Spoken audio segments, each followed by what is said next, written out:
नमस्कार, स्वागत है आप सभी का कृषि जागरण एग्री न्यूज में। मैं हूं आपके साथ अश्विनी वानखड़े। आइए नजर डालते हैं अप्रैल महीने की कृषि से जुड़ी सबसे बड़ी खबरों पर।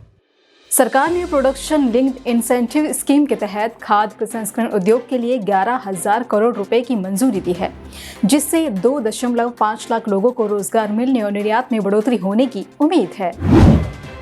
केंद्रीय कृषि मंत्री नरेंद्र सिंह तोमर ने कहा कि देश में 10,000 नए कृषक उत्पादक संगठन बनाए जाएंगे, जिससे किसानों की आय बढ़ेगी और छोटे किसानों को काफी सुविधाएं मिलेंगी। हिमाचल प्रदेश कृषि विपणन बोर्ड के अध्यक्ष बलदेव भंडारी ने कहा कि हिमाचल प्रदेश में कोल्ड स्टोर मंडियां खोली जाएंगी। इस संबंध में अध्यक्ष बलदेव भंडारी ने शिमला के विक्रेता सदस्यों के साथ बैठक की, जिसमें फूलों को लंबे समय तक ताजा रखने के लिए कोल्ड स्टोर मंडियां खोलने पर चर्चा की गई। धान की अनोखी किस्म सहाद्री पंचमुखी, जो पानी में पूरी तरह डूबने के बाद भी बम्पर पैदावार देती है। रिसर्च में ऐसा कहा गया है कि धान सहाद्री पर पानी का कोई भी असर नहीं होता और इसका उत्पादन भी 26% ज्यादा होता है। हिमाचल प्रदेश में सीमेंट के प्लास्टर से सेब के बूढ़े पेड़ों को सड़ने से बचाया जा रहा है। ये तकनीक बहुत सस्ती है और इसे वहां अपनाया जा रहा है जहां पुराने सेब के पेड़ों के तनों में गड्ढे बने हुए हैं। पंजाब कृषि विश्वविद्यालय ने सब्जी की कुछ किस्में तैयार की हैं, जिन्हें आसानी से घर या छत पर उगाया जा सकता है। इसके अलावा गेहूं की उन्नत किस्म भी विश्वविद्यालय में तैयार की गई है, जो प्रोटीन और हाइजिन जैसे पोषक तत्वों से भरपूर है।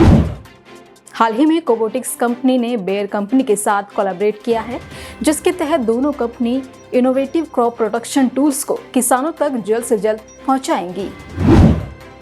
हिमाचल प्रदेश में पहाड़ी दालों का उत्पादन बढ़ाने के लिए राज्य सरकार ने केंद्र के पास मंजूरी के लिए 10.34 करोड़ रुपए का प्रोजेक्ट भेजा है। मंजूरी मिलने के बाद पहाड़ी दालों का उत्पादन बढ़ाने के लिए प्रदेश के करीब 12,000 किसानों को लाभ मिल सकेगा। किसानों के लिए फसलें बर्बाद होने की भरपाई करने वाला एक ग्रेम कवर नाम से स्टार्टअप शुरू किया गया है, जो किसानों तक औपचारिक रूप से फाइनेंशियल प्रोडक्ट्स उपलब्ध कराएगा, जिसके जरिए किसानों को फसलों, पशुओं से लेकर लाइफ इंश्योरेंस तक की सुविधाएं महज 35 रुपए के खर्च पर दी जाएगी।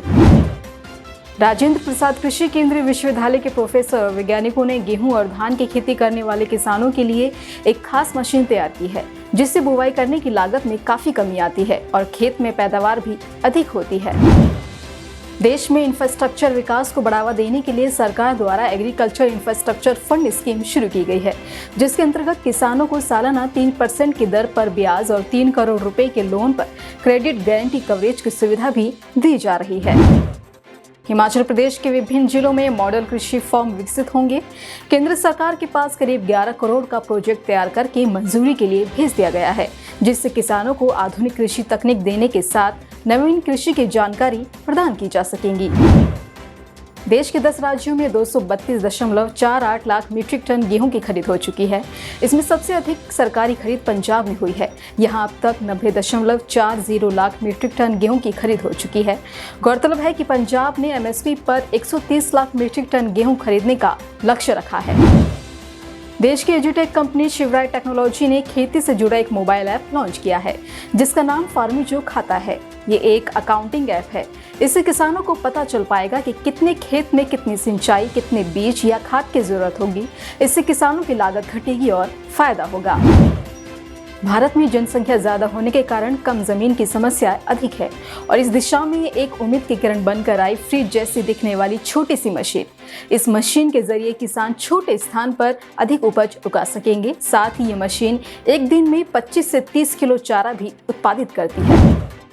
भारतीय वैज्ञानिकों ने सोयाबीन की अधिक उपज देने वाली और कीट प्रतिरोधी की किस्म विकसित की है। MACS 1407 नाम की ये नई किस्म असम, पश्चिम बंगाल, झारखंड, छत्तीसगढ़ और पूर्वोत्तर के राज्यों में खेती के लिए उपयुक्त है। इसके बीज किसानों को साल 2022 में उपलब्ध कराए जाएंगे। इसी तरह की अन्य खबरों के लिए जुड़े रहिए कृषि जागरण के साथ। धन्यवाद।